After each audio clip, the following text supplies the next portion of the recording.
Good evening, everyone, and thanks for joining for tonight's webinar, which is Calm Your Anxiety. I have to say I'm absolutely looking forward to sharing the information in tonight's webinar with you. In my clinical practice, this is a presentation that I very often see, and it's one that I have come to know fairly well for a number of reasons. And it's interesting to me, if I look back over the years of being in practice for 2 decades now, and when I started comparing the number of patients that I asked that were dealing with anxiety at that time, as opposed to the number that are dealing with anxiety now, that number has drastically changed. And I think it's important to acknowledge right up front that when we talk about anxiety, oftentimes anxiety is looked at as a label. It's looked at as a set of symptoms that go along with that. And what is not acknowledged in that is what the underlying cause is. What are the things that are driving this? And it's interesting, as I share with you tonight, you're going to see that there are many things that I'm going to point out that illustrate a connection to anxiety that are never spoken about. And these are things that if we can gain a hold on these, we very quickly begin to see an improvement in someone's overall symptoms, and that concern around anxiety and how much of an impact, and maybe even feeling like how much of a detriment that's having on someone's life, those things begin to alleviate over time.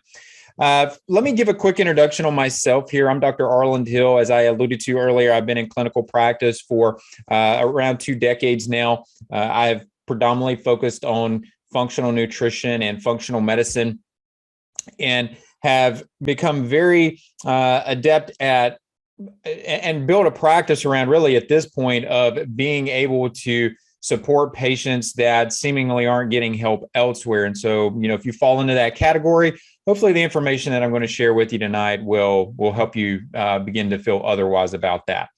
Let me jump right into the presentation here, and I want to give some perspective to this topic that we are looking at, which is to say that I want to point out just how prevalent this is. I mentioned just what an impact this has been in my own practice and how much of a difference I've seen compared to in years gone by. But if you just look at the number of individuals that are dealing with this across the population, it's 15 to 20%. And it's interesting. I remember sitting on a plane a couple years back. This has probably been anywhere from 4 to 6 years ago now. And I was headed to a professional presentation to present to a group of doctors for the weekend. And I remember reading that number was around 10%. And here we are almost 2 years ago now, and we're 15 to 20% of individuals are suffering from anxiety. And again, as I said, I think that's probably on point. You look at what the impact of this is, and it's one of the top 10 causes of global burden of disease.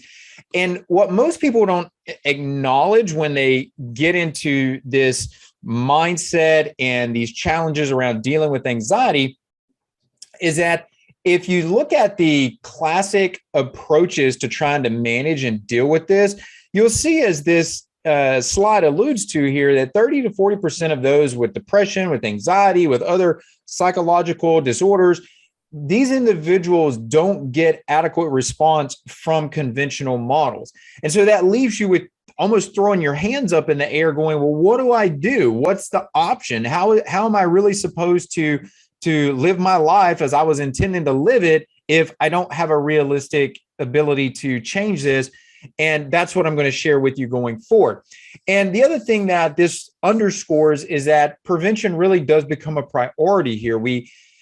You'll see as I go through this that everything that I point out to you as an intervention step also is just as equally looked at as a prevention step. So when someone has an opportunity over time to be able to work themselves out of the current anxiety state that they find themselves in, the way that they keep themselves out of that state is by using the same types of techniques and strategies. So let's start to take a little bit deeper look at some of the things I'm talking about here. Now, understand that when we talk about anxiety, you can't lump anxiety all into one category. There's different scales of anxieties. There's different symptomatology around this. There's different expressions by different individuals. And this is the problem, right? When I'm thinking of a patient that I've worked with for several years now. And I remember when we started working together, she was given Xanax, and she was just told, hey, you deal with some anxiety and you feel like the pressures of the day are starting to wear on you. Go ahead and use your Xanax. And sometimes it would work, sometimes it wouldn't. And the point being on this is that was the generic reflexive approach to her current state. But no one ever asked her, is this something that is it mild anxiety? Is it situational? Does it seem to present when you're only in certain circumstances? Or is this to a point where it almost scales up and feels debilitating to you? And we really need to understand everything in between that. For example, you'll note here that we see in these last three with PMS, premenstrual syndrome. Well, clearly there's a hormonal component to that, and it would be unrealistic to approach that anxiety state without also acknowledging what the impact of the hormones are. What role is progesterone and estrogen play in here? So we have to ask those questions. Does it have something to do with phase of life, say, for example, post-pregnancy? And is it creating symptoms such as hypertension? We hear these medications like, for example, like calcium channel blockers and diuretics and things like this that are related to controlling hypertension. And there are cases and times, certainly, when those are necessary. But is this a situation where that patient simply needs to moderate their stress? Is anyone asking them the difference of what their systolic and diastolic is, and at what times that systolic is elevating, and does the diastolic tend to follow that? And I don't want to get off in the weeds with that type of conversation, but you guys can see the point being, and that certainly underscores that if we lump everyone in the same category, we're going to miss the mark on supporting anxiety and truly finding some type of anxiolytic, anxiety calming approach here. So I'm going to take you back to Anxiety 101, and we're going to reframe anxiety from here. And let me just share with you a couple of intervention routes, and these are going to be some of the things that I'm going to talk about. I'm going to actually go well beyond even what I've got here for you. But just to give some structure to our conversation, if we look at some of the biological, physiological roles where biochemistry starts to break down, and the rationale for why the biochemistry, the neurology starts to break down, we can see that inflammation can be a cause of that. We can see that oxidative stress, which is a specific form of inflammation, why that can begin to play a role here. Some of you may have heard about the gut-brain axis. I'll touch on that very briefly. I'm not going to belabor much of a conversation around that tonight, but I am going to spend some time talking about the microbiome and the relevance here. And then we also have to acknowledge what are known as epigenetic modifications. And that simply is just a way of looking at how your environment affects your genes and your ability to adapt to your environment. We've all seen these cases where you take two individuals and you put them in the same environment, and one individual becomes highly stressed in that environment, and the other individual seems to just cruise, no problem, they're doing well. What's the difference there? Well, it's the epigenetics and how that environment is affecting that individual's genes. And we have to factor these considerations in. And then we have to ask the question, what's your ability for neuroplasticity? Do you have the cofactors that can drive neuroplasticity, and are you taking actions to support neuroplasticity? And if you're not familiar with that term, the understanding of that term really is in the second half of that term, which is the plasticity, which sounds like plastic, which means malleable. It can shape, it can bend, and that's exactly what we're talking about with the nervous system. If the nervous system is adaptable, it can shape and bend itself and accommodate to the environment around it. That's an ideal state. That's neuroplasticity. That's where we want to be. And it's also important to acknowledge here that we have a better understanding of the capabilities of the neurons as we age, in terms of their ability to regenerate, in terms of their ability to form new interconnections with each other. We thought that was something that at one point that you really did that at a young age, and you didn't have much capacity for that later on in life. Well, turns out that's not actually true. And so to our benefit, hey, that's great news. Now, we've got a couple of nutritional options here as well. Listen, I'm a functional nutritionist. It's what I do. I think it is of the utmost importance. So I'm going to bring up these topics as they relate to our conversation here. We're going to look at some impact of diet. I'm going to speak to some omega-3 fatty acids and just other fatty acids and bring your attention to where these come from the diet and how these are impacting your neurological health and driving inflammation. And then we're going to look at some specific cofactors here that are not very high on the radar. And when they are, they're generally not talked about in terms of neurological health, but they have a massive impact on our overall neurological state. Now, let me apply a graphic to our conversation here around depression and anxiety. And I love this image because it shows the full spectrum of how all these interconnections come into play. And we can see that it really comes down to making a choice. We have the ability every day to make choices that are either benefiting our body or harming our body. And that comes down to not just when we're talking about neurological health, but that truly is related to every system throughout the body. There's a saying amongst functional medicine practitioners, old school nutritionists, if you will, that if you don't know what's going on with your patient, start looking in the gut, because there's a high probability that there's going to be some connection to the symptoms that they're having. And when you look at an illustration like this begins to help us understand exactly why that is. So, for example, if we see that we consume a healthy diet, we'll note that that's going to be more nutrient rich. It's going to have a fatty acid profile that's more optimal. It's going to be colorful. It's going to have all these what are classified as secondary compounds in the food that are literally, when we say food is medicine, those are the components to the food that we're talking about. They modulate our overall state of health, and they're in general anti-inflammatory. And when we have an overall anti-inflammatory state, that is nourishing to the neurons. Those neurons can fire when they need to. They can fire efficiently, but they're not being overly stimulated. When we constantly bombard neurons with chronic inflammation, that chronic inflammation degenerates those neurons. And as a component to that, they release proteins that in turn create more stimulation. Well, what is anxiety? Anxiety is excess stimulation. Anxiety, termed another way, is just simply too much excitatory activity with too little inhibitory activity. Think about the teeter-totter, the scales of balance, if you will. When we look at excitatory and inhibitory, that's how we can begin to very generically frame up anxiety and note that someone that is too excitatory, too stimulated, we need to find out where that stimulation is coming from. And one of the core reasons for that is an inflammatory diet.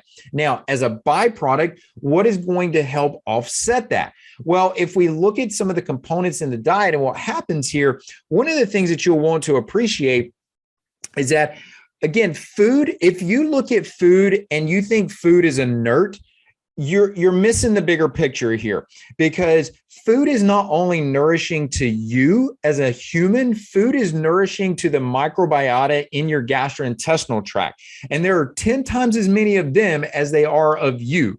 Therefore, we have to provide a constant flow of substances that they can work with. And when they do, and I'll show you these chemicals later, they provide a constant production of chemicals that tell our brains how to work. They tell our brains how to fire and at what pace to fire. We learn how to be more motivated, more driven. We want to be more social. We learn how to calm our brains down. And these are all byproducts of these chemicals that are produced by the microbiota. They even directly stimulate the nerves that feed into your gastrointestinal tract and feed information back to the brain to tell your brain how to operate. But this is all initially governed by the choices that we're making with our diet. Now, let's talk a little bit different about, let's talk about some anxiety-based disorders here from a bit of a different perspective, right? And so whether we're talking about generalized anxiety disorder, which you'll see abbreviated as GAD here, or whether we're talking about post-traumatic stress disorder, the classic PTSD, notice what this particular study says. And I wanted to bring this out and bring it to your attention because This completely paints anxiety in a different context than I would imagine that most of you have heard. And note what it says here. It says that activation of the stress response, and I think we could all agree that anxiety is a heightened stress response, and central and peripheral immune cells. You guys have all heard on the news about these cytokine storms. Well, cytokine storms are the extreme far end of the release of cytokines throughout the body. But cytokines are nothing more than chemical messengers. They can stimulate the immune system. They can dampen the immune system. They can drive inflammatory processes. They can begin to quieten them down. But notice here, we're seeing a connection between anxiety and the immune system. And that immune system becomes such a critical component to augment and to have working for you and not against you, because I will tell you, the ability to truly control and alleviate anxiety when your immune system is at a heightened state and your brain is literally on fire from chronic inflammation, it's not going to happen. You're not going to get past that anxiety. You're not going to get into an anxiolytic, calm, relaxed state. Anxiety is going to be the norm. So we have to be able to acknowledge, see what's going on with the immune system, and appreciate the various factors that play into that. Now, here's a schematic of how all this starts to play in, but don't get too bogged down in the details of all the different individual little molecules on here, but just note, we have a brain that is stimulated by stress. Stress creates inflammatory responses. That communicates with our adrenal glands. It affects our cortisol, and in turn, it impacts other cells, our immune system cells that we call macrophages. That you can look at a blood count and you can see monocytes on a blood count that speak to a lot of this activity that we're discussing here. The most common test that is ordered in all of conventional medicine can actually begin to provide insight on this. A simple blood count can start to provide some insight into what direction your inflammatory state is going.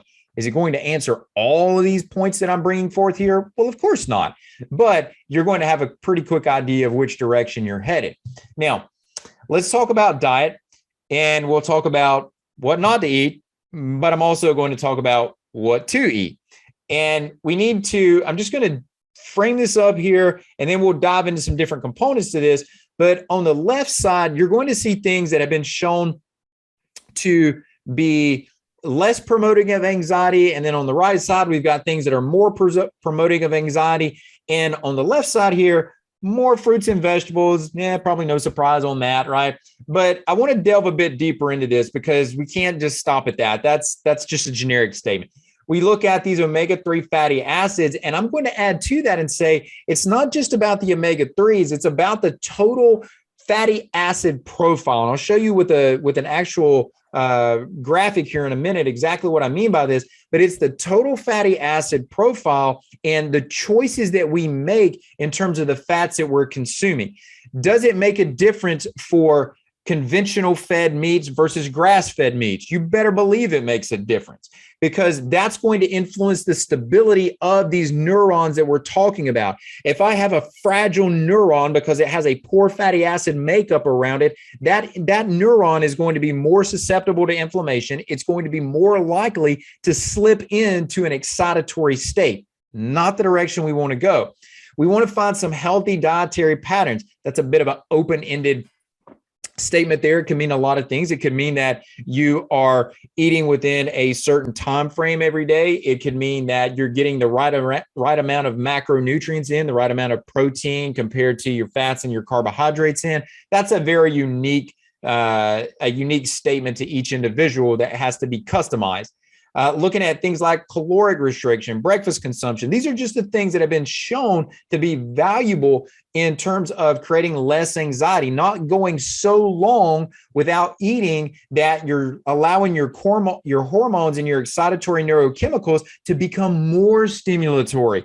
You hear these ideologies about fasting, and there's a time and a place for fasting, but that may not be for every anxiety person or every person dealing with anxiety. In some cases, and I have certainly seen this, that can actually make the situation worse. Therefore, we need to understand that individual's own unique need. And then we get into this notion about micronutrients. I'm going to speak to some specific micronutrients, but micronutrients, and just the way I think about a micronutrient is that this is your metabolic spark plug. If you plug that micronutrient back in, you turn metabolic pathways back on. They can operate efficiently again. But if those nutrients are deficient, you're not going to get a metabolic pathway to optimize. And as I will show you coming up, simply, for example, B6, having available amounts of B6 on a routine basis is literally a one-step difference between you having too much excitatory activity and too little inhibitory activity.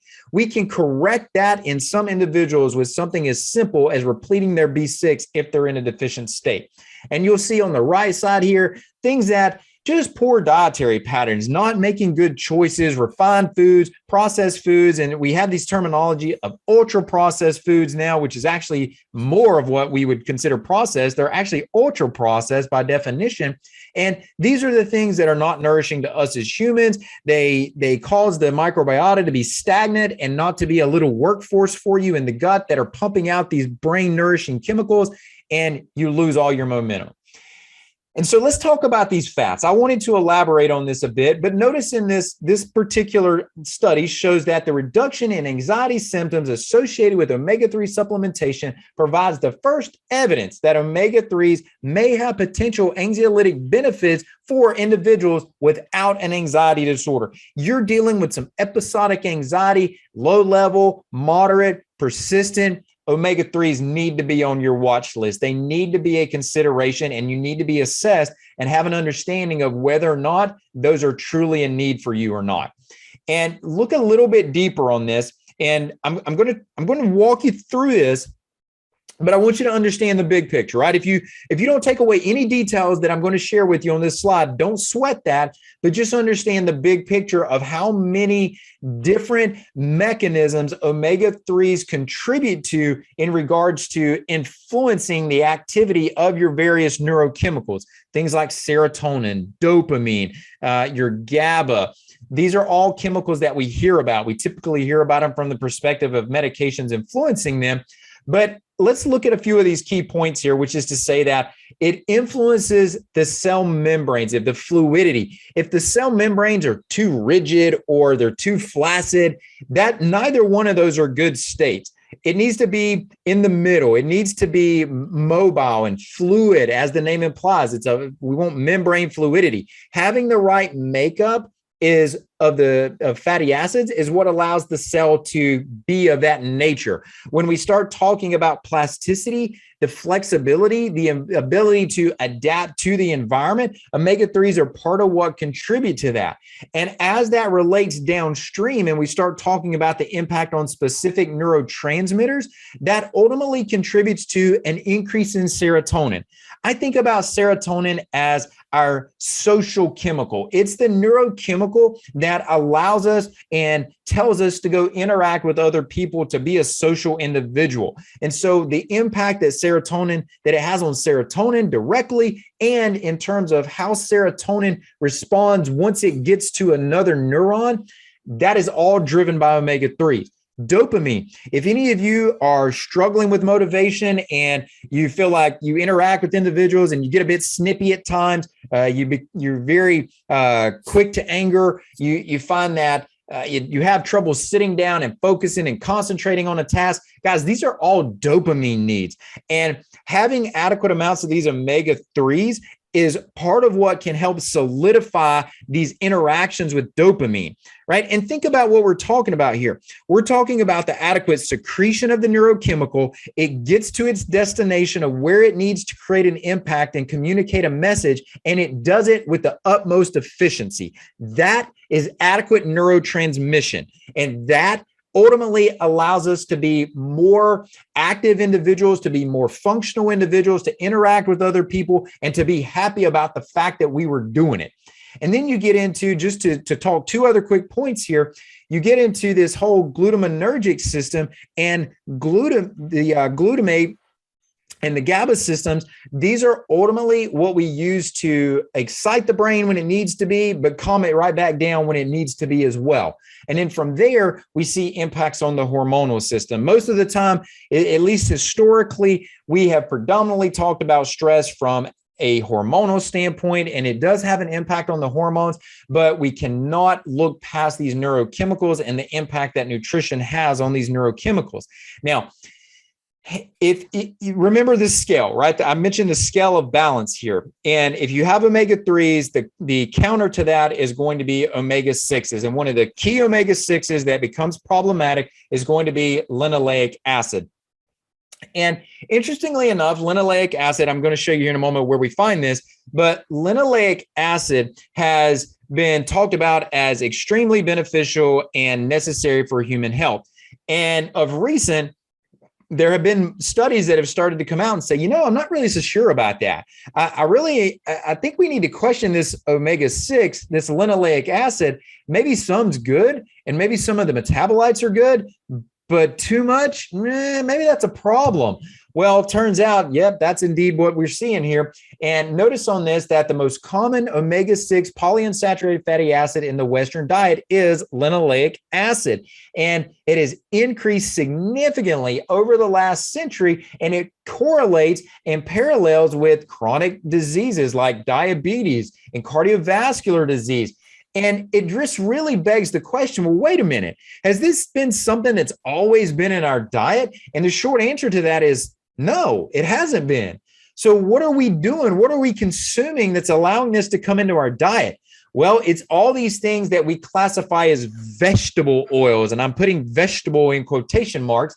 And these are the things like corn oil and the safflower oil and sunflower oil. And you look at peanut oil. Well, wait a minute. Those don't sound like what we would all classify as vegetables. Those sound like what we would call grains or legumes. And so you have to look at this and go, well, if a lot of those are coming in and slipping into my diet, and you think, well, where would they be slipping in at?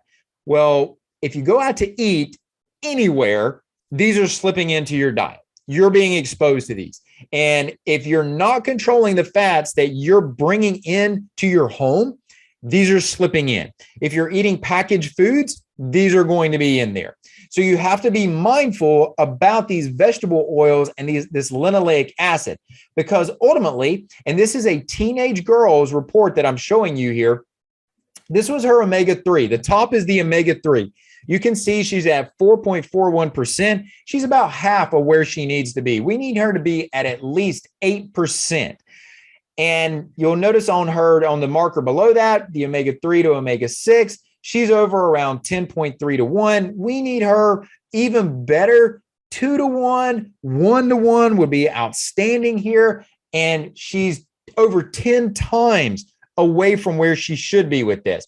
And this was a young lady, just to give you perspective on this, who was dealing with anxiety, dealing with not wanting to interact with her classmates. She had a very, very limited social network. And within 2 months, we were able to see changes in her that her mother was absolutely ecstatic about, to the point that this young lady was telling her friends at school. This is 2 teenagers talking about what she was doing with her functional nutritionist, with her functional medicine doctor. Think about that. That's not a conversation that 2 kids at school are generally going to have.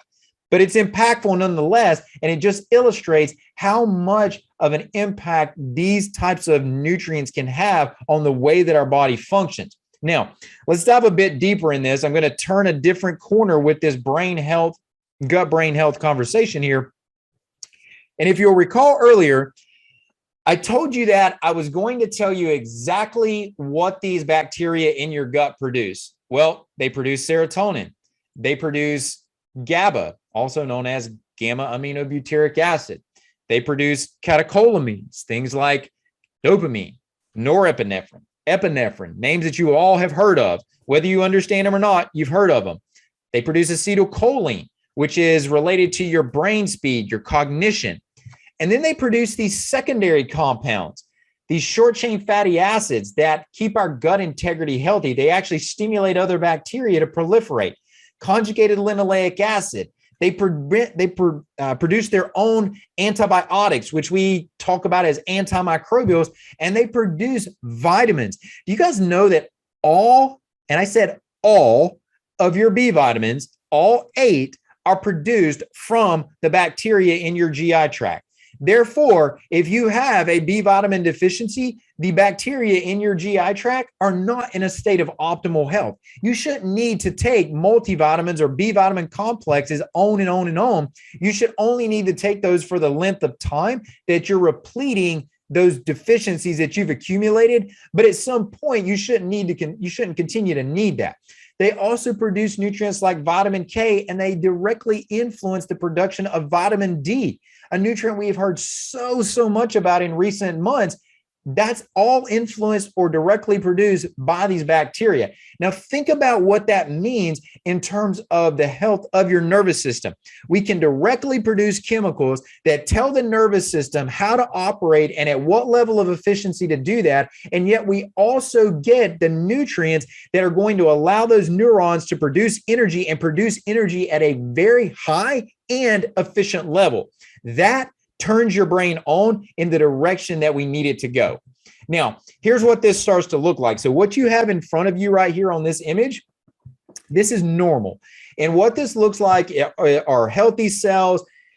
You see the cell that's in light blue here. It's going to be a nervous system related cell, and it's going to accept a message. You can see that it's directly entering into what we consider the lumen or the open space in the gastrointestinal tract, and it directly communicates to the brain. So you'll have signals going one direction down that neuron and it's what we call an axon, which is the extension of it. And then you'll have that communication coming right back. And guess what it does, guys? It communicates with those bacteria in your gut. Those bacteria in your gut are constantly, through multiple mechanisms, communicating with your brain every single day, every single minute, every single second.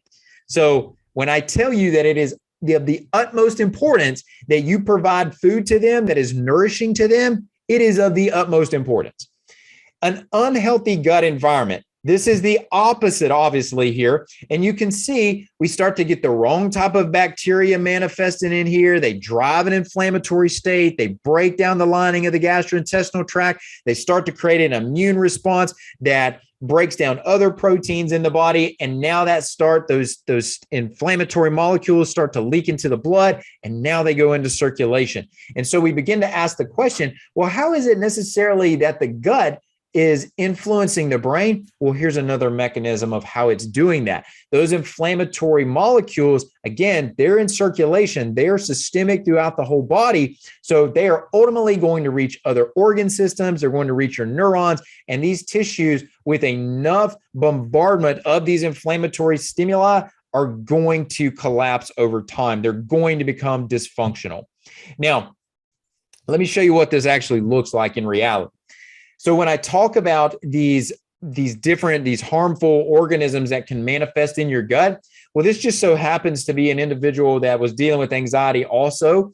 And look at the number of organisms that are showing up elevated on this individual. Things that some of you will be familiar with, things like staph or strep.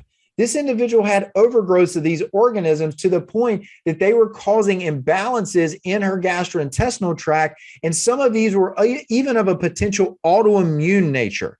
That's problematic because now we definitely can see that there would be a potential upregulation of the immune system. And that may also influence and create reactions against other tissues throughout the body. In the event that this did manifest into an autoimmune response, it is highly unlikely that this is going to be limited to one tissue. In fact, it's probably, based on the averages and what the literature says on this, going to be somewhere on the order of about 7 to 8 tissues in that individual's body that would be constantly bombarded and damaged by the immune system simply because of the presence of this type of profile.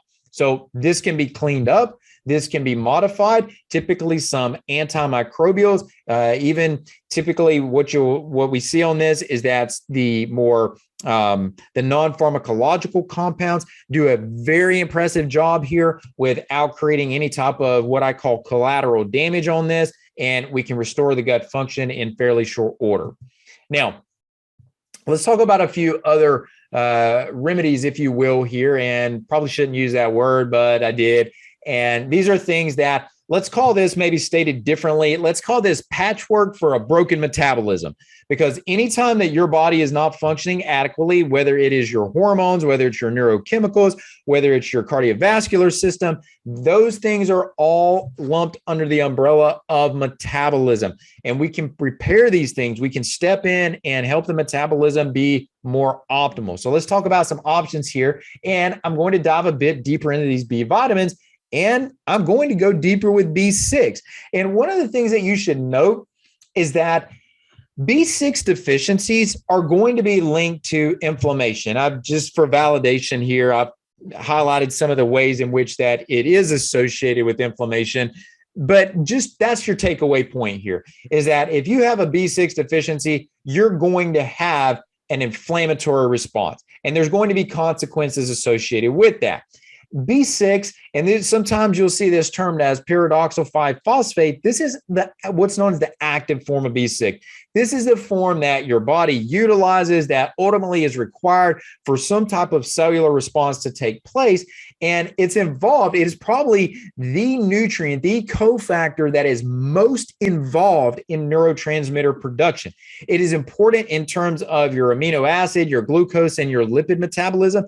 That is another way of saying that when you ingest proteins, fats, and carbohydrates, you are only going to use those and burn those for energy and take those through the phase 1 and phase 2 of your energy production process if you have adequate amounts of B6 to facilitate that. It's responsible for hemoglobin. This is our oxygen carrying molecule, and we need available amounts of oxygen consistently to be able to optimally create energy molecules and to feed these neurons to express the type of neurotransmitter production that they're capable of. But again, that doesn't happen in a deficiency state here. And then even gene expression. Let me take you back to that terminology I used, which was epigenetic modification. If you want your genes to be expressed efficiently and correctly, B6 has to be a part of that conversation. And so you'll see a few other bullet points there in terms of things that it impacts. But bottom line on this is that many individuals that struggle with anxiety are also going to find that B6 is going to be a necessity for them. Now, do I recommend just jumping out there and going and taking B6? Absolutely not. You need to understand whether or not you truly have a need for that. And if you do, you correct it at the level of your need, because just going and starting B6 supplementation, even if you have a deficiency, doesn't mean you're going to be repleting that at the level that is required for you individually. So keep that in mind as you're looking at some of these interventions I'm discussing with you here. These methyl donors. Okay, this is a fancy word for talking about things like folate and B12 and some of the nutrients that I previously mentioned, like serine and glycine, which come from proteins. But the bottom line on this is that we see that there's a correlation between methyl donors and psychological disorders.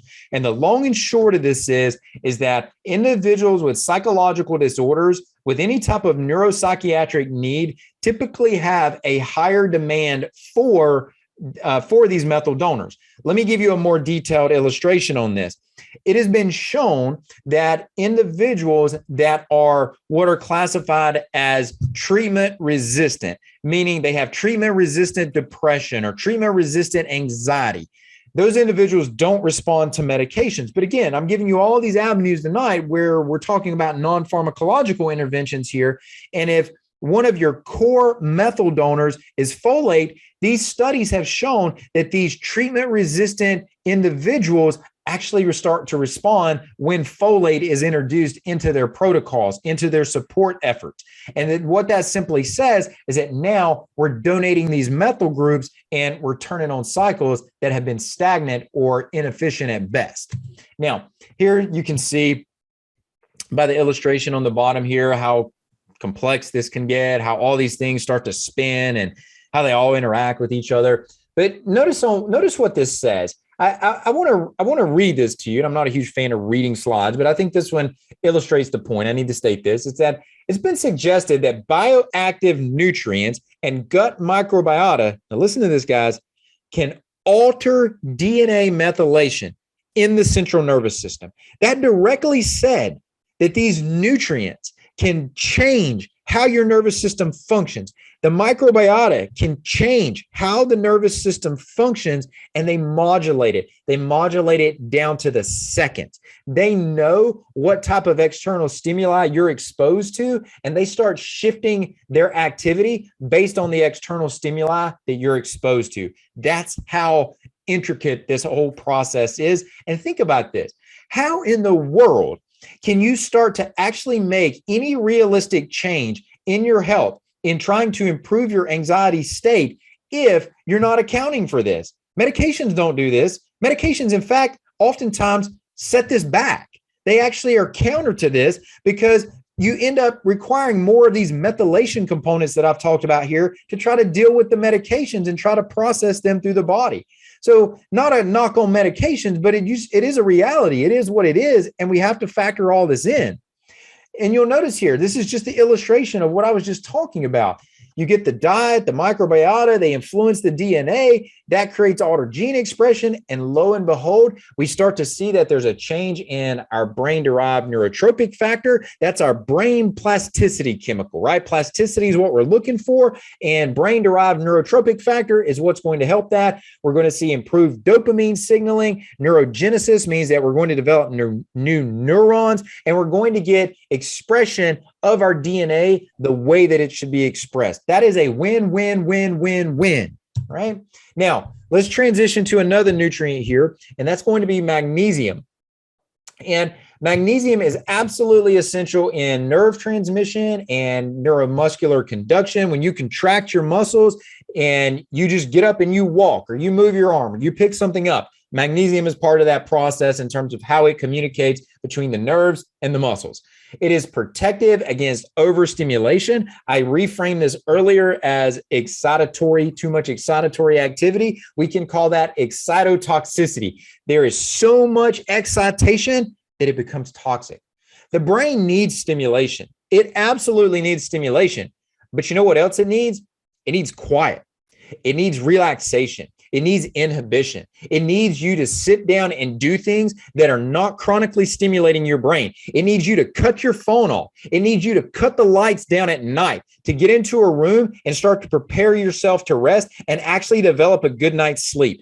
Do you guys think it is any coincidence that individuals that struggle with anxiety also struggle with insomnia, with depression, that these are all comorbidities of each other? There's a direct line of correlation here, and it's all because of too much stimulation. And we can do things that aren't diet related. We can do things that aren't supplement related. We can take action just by acknowledging what stimulations we're exposed to and shutting those off. Okay, so that's a key point that I'll elaborate on quickly later, but it's one that you do need to take to heart here. Now, how does this all work? Well, this is driven, what you see in front of you on the screen here is something called an NMDA receptor. So NMDA. The point being on this NMDA receptor is that it's stimulatory. It turns things on. It's excitatory. Well, remember, we're trying to calm this excitatory activity down. And notice right in the very, very middle of this screen, well, lo and behold, you've got this Mg2+, and that is magnesium. That is the abbreviation for magnesium, and it sits there. And as long as magnesium sits there, it throttles how much stimulation that NMDA receptor is allowed to promote. If magnesium is deficient, well, that stimulation is a whole lot easier through that particular type of receptor. And these receptors are numerous throughout the body, throughout the nervous system. Magnesium is one of the ways that we can counter that. Now, what else does magnesium do? Well, anytime we start talking about the stress response and anxiety and things that tend to exacerbate anxiety, we have to start thinking in regards to what is the impact that that's going to have on the hormonal system and the communication between the central portions in the brain that we call the hypothalamic area, then under that, the pituitary region, and then how does that in turn communicate down to the different organs throughout the body, the different glands throughout the body.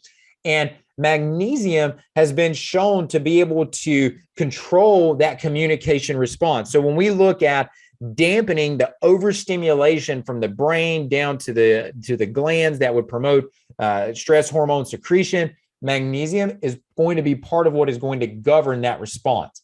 You'll also notice here that when we start talking about magnesium in terms of trying to assess this, conventional magnesium just doesn't work. And what I mean by conventional magnesium is, let's say you go to your doctor, they order a blood panel, magnesium's on that blood panel, and it says, hey, your magnesium levels look good. Well, yeah, they should.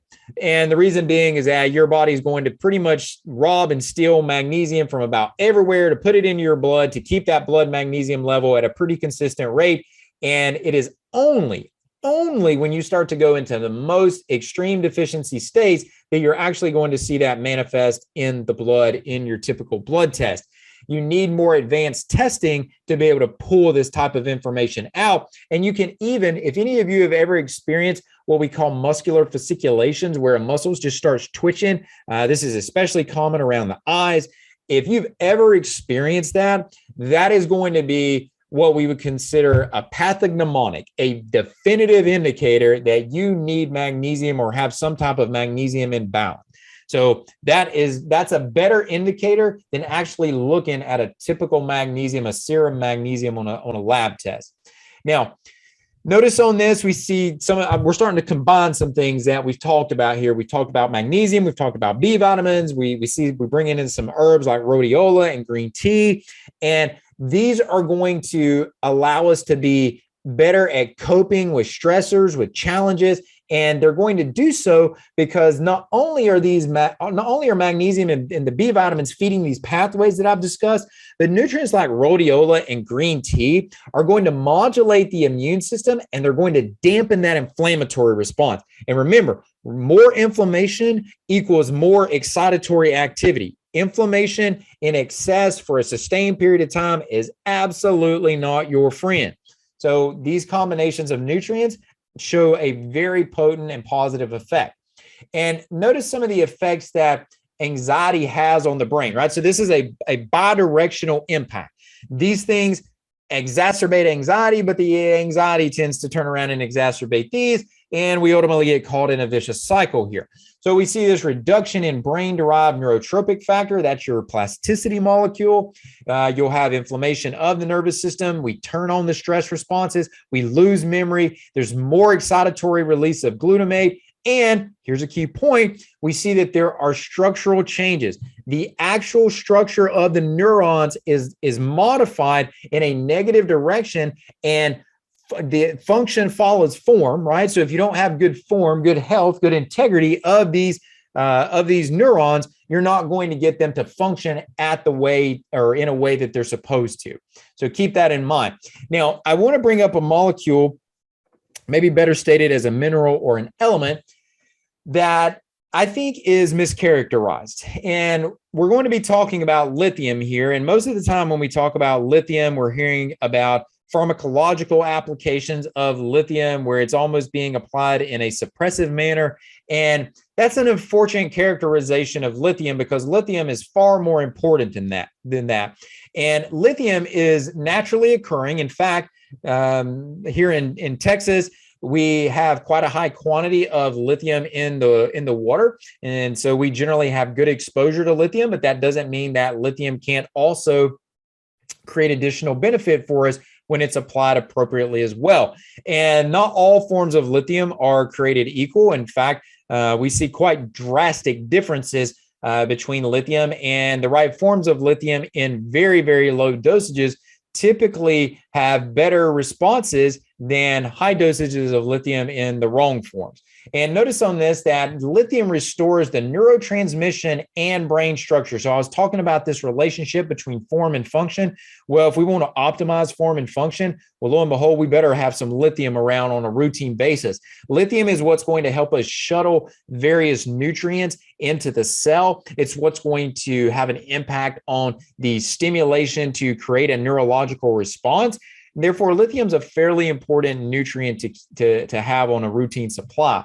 And it has in some cases, it has been characterized similar to what we would think about like magnesium. The two are very akin to each other when we start talking about the impact as it relates to neurocognition. And this is influenced by that NMDA receptor that I talked about, or that's the point of influence that I talked about a little bit earlier. But here's what this looks like. You deal with stress. It turns on this molecule called GSK3, a kinase. It's just an enzyme. But lithium downregulates or dampens the activity of that stimulation. If you don't dampen that stimulation, that's where the inflammation comes in. That's where the agitation, the excitatory activity begins to be stimulated. And we see that there is evidence that this is progressing all the way up, in worst cases, to suicidal behavior. Clearly not the direction we want to go. But this can all be turned around. The evidence shows that this can be turned around with nutrients like lithium. Now, I think that it is also important to not pigeonhole lithium and to say that it's a one-trick pony. Clearly, it is not. It has a structural component. This compound, or this molecule known as myelin, think about this as the insulation around our nerves. It makes the nerves far more efficient. It prevents the cells from dying off. It governs inflammation. It governs the impact of the inflammatory process on fats. And it keeps these cells producing higher energy for a sustained period of time and tells them when they are supposed to die off, but doesn't allow them to die off too quickly and start degenerating the brain. Now, for those of you that like to take a gander over into the esoteric side from time to time, you're going to love this study. And this is actually a recent study, only about 6 months old now. But what this study showed is that, you know what, there's more of this lithium molecule than what we previously understood. There's this quantum aspect to lithium that we need to start to appreciate here. And ultimately, what it began to show is that, based on this quantum ideology, is that lithium starts to take on characteristics that don't necessarily match up to how we would classically characterize it in standard chemistry. It's starting to do things and interact in channels and spaces in the body that we don't have great explanations of exactly how it's going about doing that. But the bottom line is that it seems to be positively influencing the integrity of the cells, and they're in turn influencing how the neurons are able to do and carry out their work. Now, it is not typically about, for example, I've mentioned B6 and I've mentioned magnesium, and we're here talking about lithium. And guys, it takes all these nutrients. One of these is not going to go do it. You're not going to take lithium and start high dosing lithium and it's just going to turn the light bulbs on. That's just not how it works. These things all have to work together. They all have to create an optimal metabolic state. I talked about metabolically. I talked about metabolism earlier and how that's all the different systems working together. Well, that's ultimately all these different nutrients need to optimize all of these various pathways to allow for an efficient metabolism that in turn governs our inflammation, and that ultimately allows us to have a neurological state that's not on fire, not a brain on fire. Okay. Now, here's a summation of some of the things that I've talked about. I mentioned the magnesium. I talked a little bit about folate. This particular image put folic acid up there, but we're really talking about folate. And then we look at these omega-3s and some of the antioxidants, and this just shows at a quick glance all the different mechanisms. These things, none of these things work by a single action. These are all what we call multimodal. They have multiple modes of action, and by working through these multiple modes of action, you know what happens? Well, it just so turns out that we create brain homeostasis. We create brain balance by doing that. And that means that excitatory, inhibitory begins to find that scale of balance. And we don't see that there's a manifestation of symptoms that we ultimately call anxiety. Now, let me add a few other points to our conversation here to conclude on.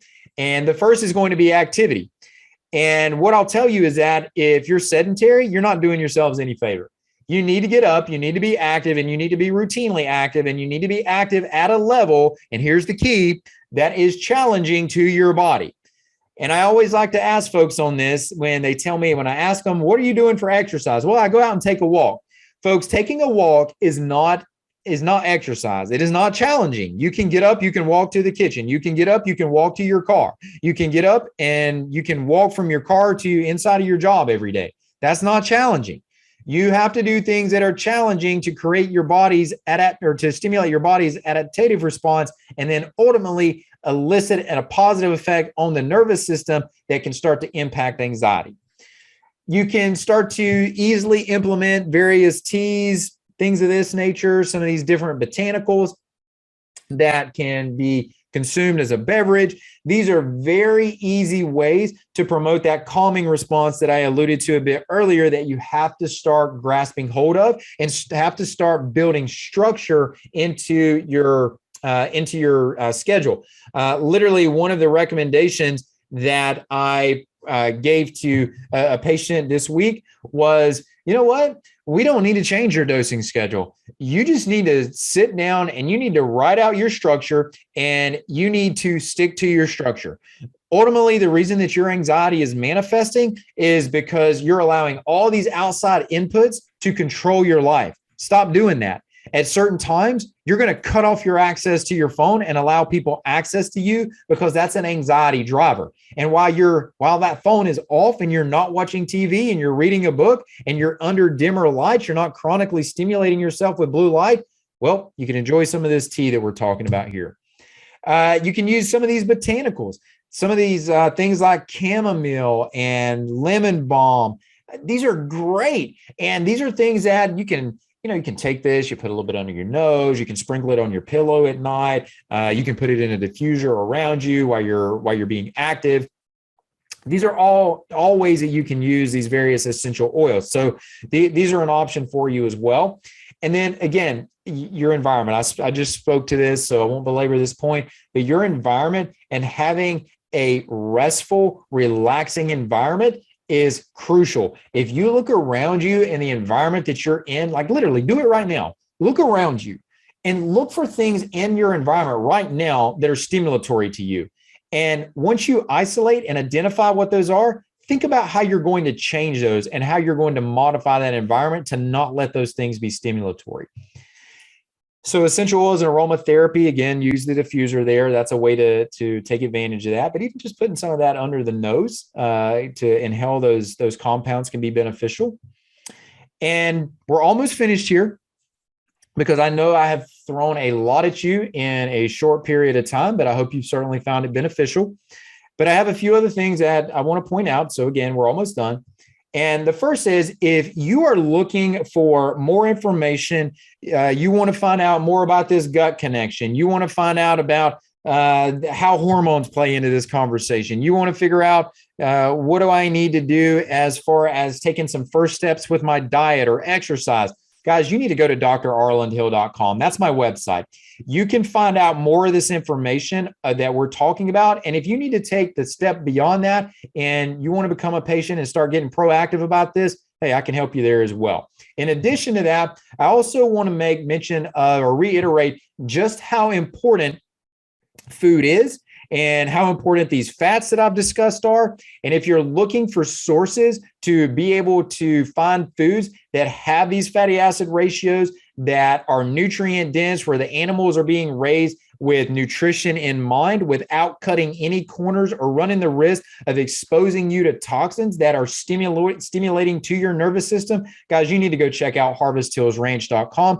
This is my and my wife's ranch. We run this ranch. I get that conversation sometimes. Well, who do you have working for you? I don't have anybody working for me. This is what we do. This is our family business, and we take pride in it. And the whole reason that we started Harvest Hills Ranch was simply because I got tired of patients telling me that they could not find nutrient-dense food to be able to consume regularly to support them for the conditions that they were coming into me. So we took the step to be able to eradicate that conversation and give them a resource that they could trust in what they were getting. So harvesthillsranch.com, you can find out everything there about how to order, what we do, how we do it. Anything you want to know is on that website. And so with that being said, I'm going to say thank you for taking the time to join me tonight. Again, I sincerely hope you found this beneficial. I hope it paints anxiety in a very different perspective for you and gives you hope, if nothing else. And if you have any type of comments or questions related to the content that I have shared with you tonight, make sure you go to my YouTube channel and drop those comments into the comment section on YouTube, and I will be sure to respond to those. Don't put anything in there that is specific asking me about your personal needs, because I will not answer that. But if you have general questions that you need some insight, put them in there. Chances are somebody else has a similar question. So with that being said, again, thank you everyone for joining me tonight, and I look forward to seeing you in a future webinar very soon. See you soon.